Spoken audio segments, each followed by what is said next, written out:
How's it going, everybody? It's Pilot Flame, and we are back with another FPL video, and it's draft time. My latest drafts. We have 4 of them for you on the cards. One I was supposed to do on stream yesterday, which I didn't get to, called the alternate draft. That's going to be at the end of the video, so make sure to check that one out. But we got 3 drafts that I've been kind of playing around with, and an alternate draft that's going to be basically completely different. I basically took most of the players that are kind of popular, took them out and replaced them with somebody that's not necessarily picked as often, at least from what I've been seeing in these drafts. If you haven't done so already, make sure to hit that like button, subscribe channel if you are new, and turn those notification bells on so that you can get the content as soon as it is readily available. Also drop us a follow over on Twitter so that you can keep up to date with any and all FPL news, and give us a follow over on Twitch so you can see when we go live for our preview, deadline, and any impromptu FPL streams, which will all be exclusively over on Twitch this season. We had one yesterday, the video previewed this morning, so make sure to go check that out if you didn't as well. We talked about drafts and stuff, and I'll be updating my watch list as well. Forgot to do that on the stream as well. So much to talk about FPL-wise. It's just great to be back. It's great to be back. Now, without further ado, let's get into the drafts. So this was the draft that I showcased last night on our Twitch stream, on the preview stream. It's a 5-3-2 draft that I've pretty much been settled on. The goalkeepers changed slightly over the last couple of days, but for the most part, I've been pretty settled on this structure. I do have a couple other drafts that I'm looking around at, and the alternate draft at the end of the video, so make sure to stick around for that one. But all in all, I think this draft is pretty well balanced. There's only one caveat to it, and we'll get to that after we go through all the players. Ramsdale, he could be any 5 million goalkeeper. He could be Mendy, he could be Jose Sa, or himself. I think those 5 million goalkeepers are pretty good. I think at the price point, I think this year is probably one of the very few exceptions where we're not looking at the 4.5 million goalkeepers as much. There's only really 2 in Sanchez and Raya, and I think Ramsdale's fixtures are just so good for the opening 8. I think he could be fantastic. Obviously, the downfall with that is the fact that he is an Arsenal player, and Arsenal's fixtures are very good, and if you wanted Martinelli, Jesus, and Saka, you can't get him if you have Ramsdale in goal. In defense, not really much explaining needed, but basically, I'll say the players that are pretty much nailed in almost every draft that I've done is Trent Alexander-Arnold and Cancelo. I thought that they were going to come in at 8 and 8.5 million respectively. They came in at $1 million cheaper each, so that's pretty much why they're in mostly every draft. Robertson, I think, is the much more comfortable, the much safer pick. I think even though Diaz is much higher owned in FPL, I think Robertson is the more proven FPL asset. And when Diaz does play, Robertson actually gets more involved in getting in the box. We saw it in the Community Shield as well. There was a couple times where Robertson was like heading the ball at the back post or getting in and around the far post and getting in the box with the ability to potentially shoot if the ball comes his way from like 12 yards out, because Diaz has a tendency to naturally drift in. We also have Perisic and Reece James. I think they're very good value at 6 million and 5.5. Even if Reece James is playing more games than what he was last season and some of them are right center back, I think that's still fine. We would want Reece James to be playing obviously as a right wing back because that means he's more threatening. But I think Reece James is a fine pick at 6 million, even with Chelsea's kind of woes. He's the only one that I can kind of see, unless they sign Denzel Dumfries, that would be obviously where things would get a bit mucky. But for now, he's in this current draft, and I like him in there at that price point. I just think there's not much better value at 6 million, just like anywhere else, really. Perisic, I think, based on what I saw in the game versus Roma, yes, Spurs lost that game, but Perisic is going to potentially be the best defender or close to the best defender in the game at his price point. So he is definitely a kind of a risk pick and probably one of the only couple of risky picks in this entire draft, which makes this draft so solid. And you have 0.5 million in the bank if you want to go up or down for any player as well, which is also nice as well. In midfield, going with 2 cheapies as well as Salah captain. Salah's going to be in most drafts from what I've seen. A lot of managers are either it's a Salah draft or a no Salah draft. We have one of those as well. And then the cheaper midfielders. Martinelli's been fantastic in preseason. He's been mainly part of the Jesus, Martinelli, Saka front 3 that have been so successful for Arsenal in the preseason, making them look the best prospect in Europe in preseason, at least. Again, we're not going to get too crazy. And then Pedro Neto is just for 5.5 million, just looks to be good value. I mean, if you think that Pedro Neto is a good pick, it's because he probably is. He's very, very, very good. 5.5 million. Potentially he's going to play through the middle as well, in a front two, or even by himself now that Jimenez is injured. I think he's fantastic. Jesus, crazy ownership, had to be in the team as well. Also, how good he's been playing in preseason. There's no reason not to put him in the team. There's no bad reasons to say we don't want him in there, unless you literally wanted Martinelli, Saka as an alternative, and Ramsdale. If you wanted those three, then fine. Or if you wanted Gabriel or somebody else, that's fine too. And then I have Harry Kane in there, who, again, could be Erling Haaland. If you swap out Erling Haaland, the team's fairly template for the most part. And I just have him in there because it's 11.5 million forward. And I think in a one-off game, Kane versus Southampton at home versus Haaland away to West Ham, I think that Kane probably outperforms him in that one game. And he's going to get swapped to Haaland anyway in this draft.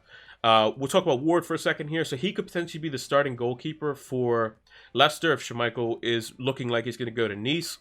And Ward's 4 million, so that'd be fantastic. So there's no harm in having him on the bench anyway. At least he'll be fighting it out for a spot there regardless. But the likes of Brendan Rodgers, the manager of Leicester, has basically said a lot of good things about him, so fantastic for that. And then on the bench, just a bunch of cheapies. Archer, to me, seems like the best 4.5 million forward. Just that's the most likely to get minutes. Josh Da Silva and Andres Pereira. Andres Pereira is probably going to be in pretty much everyone's draft as a cheap 4.5 million midfielder, unless you have 5 playing midfielders, which I think is a bit difficult to do, and I haven't done a draft for that. But every time I try to arrange one, it just seems better value in defense than it did in midfield, at least at the moment when we have only 100 million to spend.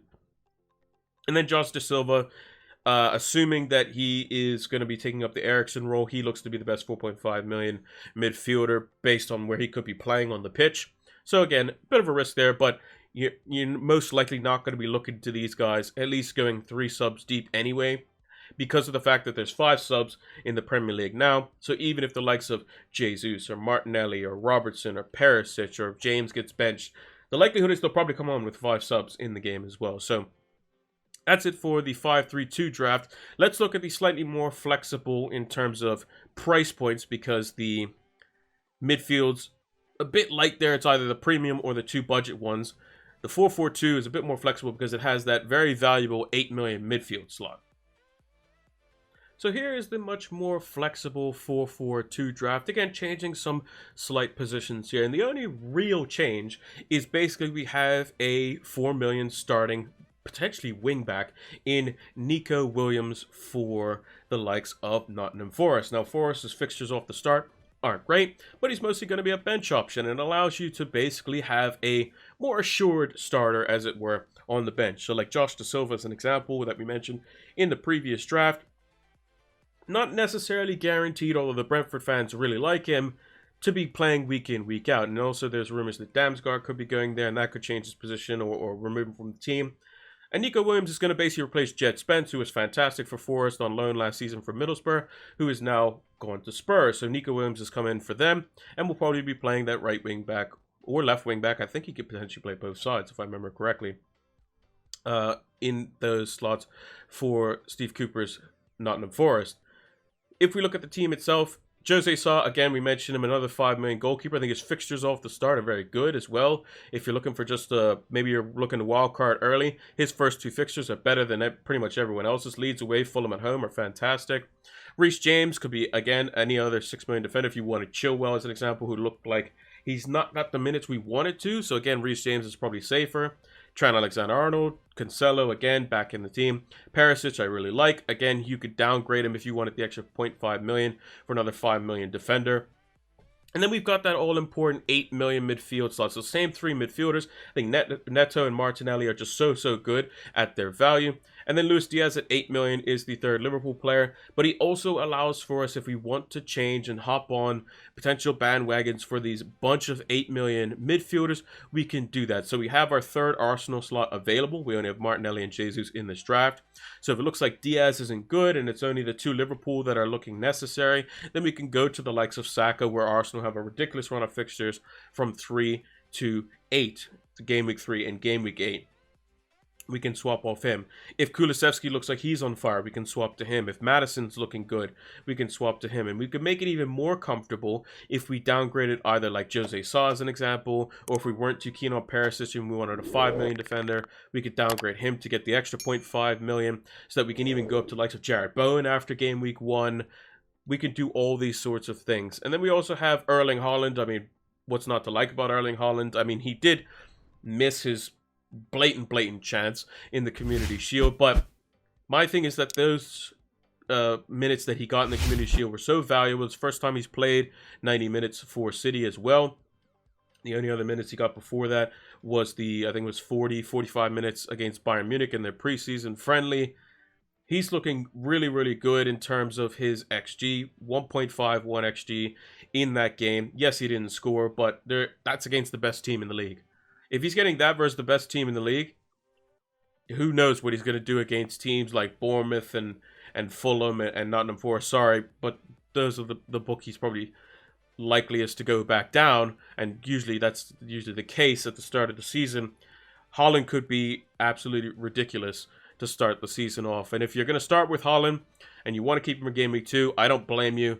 Again, if you want him to be a captain in Game Week 2, it makes sense to start with him in Game Week 1 because against the West Ham team, their newly signed center back Aguerd is injured at the moment. They could be going maybe trying out 2 different systems, whether it's the back 4 or back 5. They're still not sure on that. I think they've tried both in preseason, and Haaland could just be an absolute terror to their back line. I mean, Craig Dawson is definitely going to have his work cut out for him, basically. So, yeah, that draft looks to be much more flexible. Now let's go with what was pretty popular at the start when everyone was putting their members in their team, the different players in different formation, was the Freemium draft.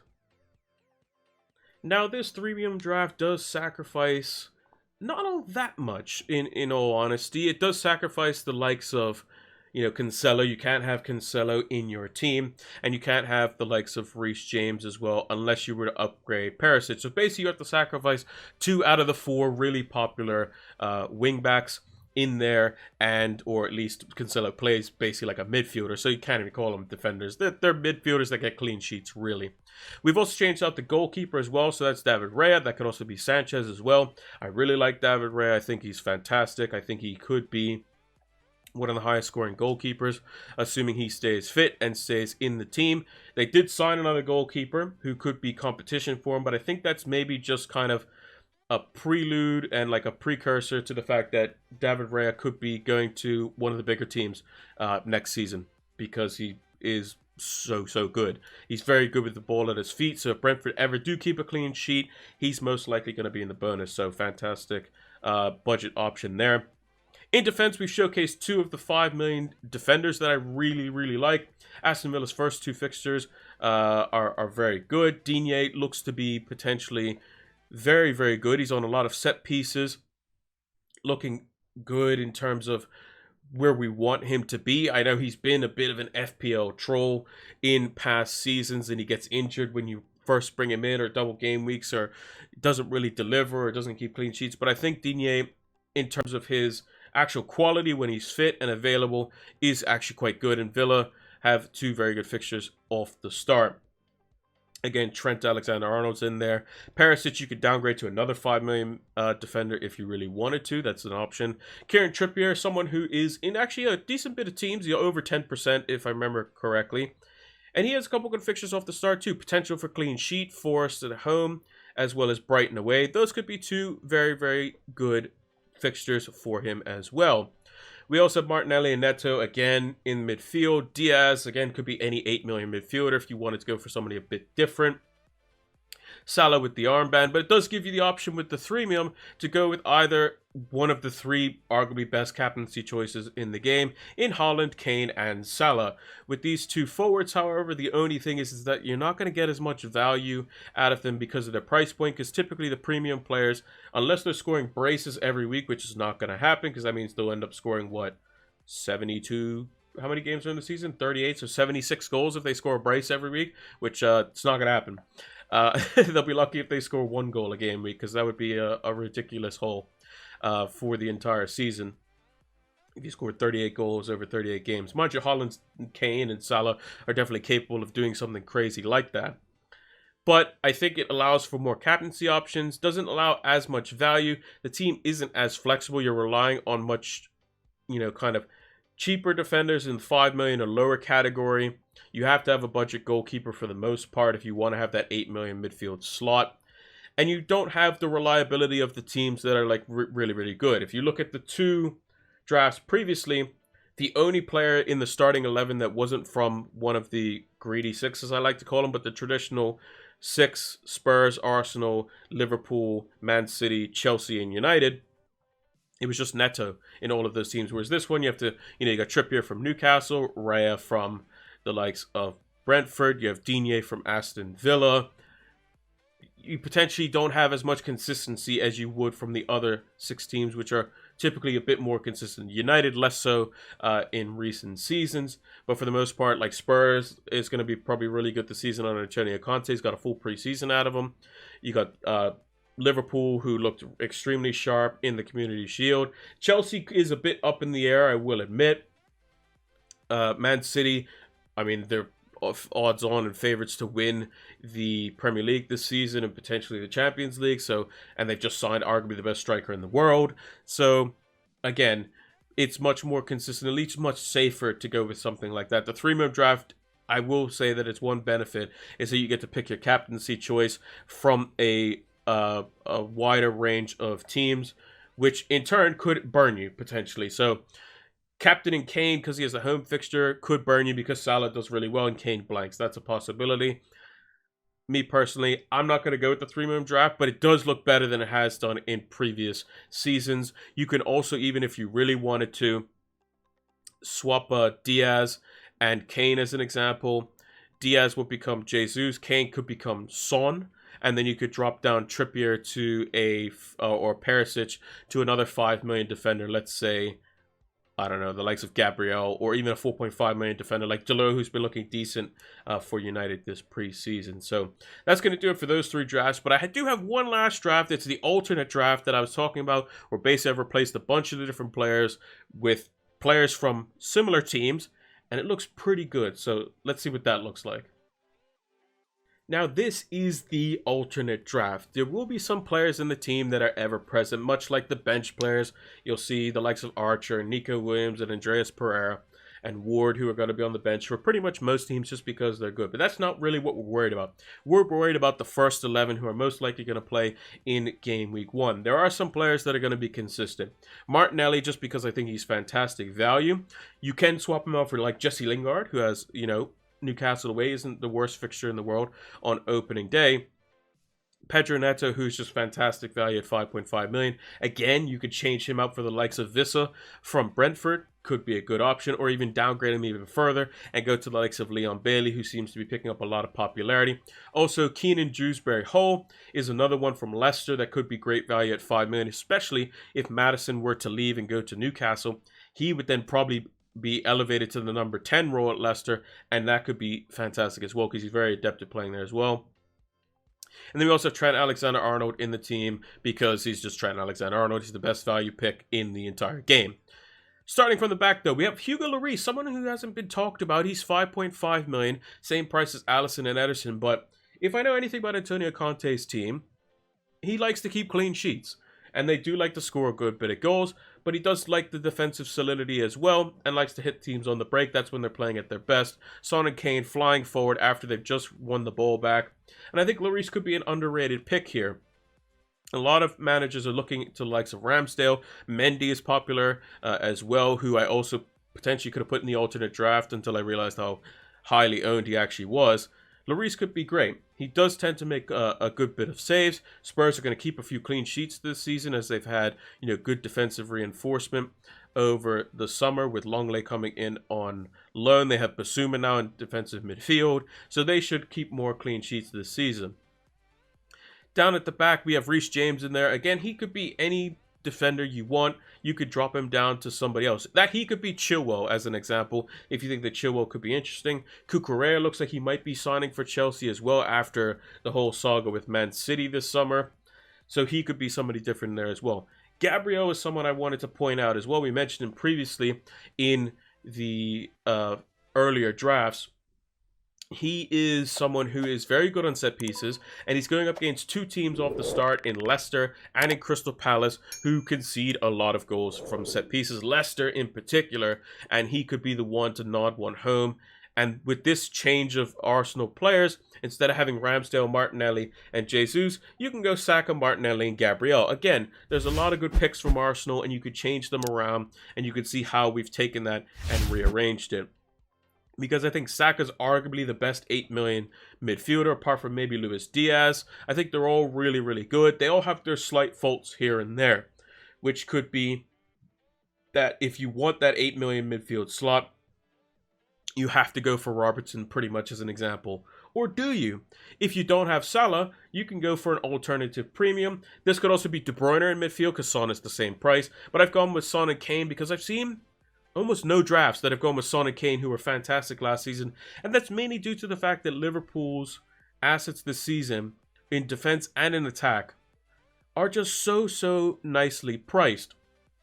Especially when you can, you know, put two of the most consistent defenders in all of FPL that are way underpriced in your team, and then you can go for somebody else. So if I didn't want Saka as an example, I could still have Diaz in this draft, and I can have Jesus up front. That's something you can go for as well. But I wanted to be a bit different. I wanted to go for completely or 180 around this, and I put Darwin Nunez up front because he looked great when he came on. If there's any inclination that he's going to start versus Fulham, I think there's a chance that he might. I think he's more likely to start in Game Week 2 when they're at home and he wants the full debut and he gets to start there. But he can easily come off the bench and do well versus Fulham because it seems like when he came on, all the chances went his way. Like, it didn't go to anyone else's. It didn't go to, I'm not sure if Diaz was on the pitch at the time, but they didn't go to Diaz. They didn't go to Carvalho, who came on as well. They didn't go to Salah. They all went to Darwin Nunez, which is very, very interesting to see. So you can even go for these three, and I'm still not even, like, that's not even, like, bad. Like, not having Salah in this team, you look at this team, it's like, oh, this team really needs Salah. But when you think about it, does it actually? Because Son and Kane could easily go and score 3 or 4 versus Southampton.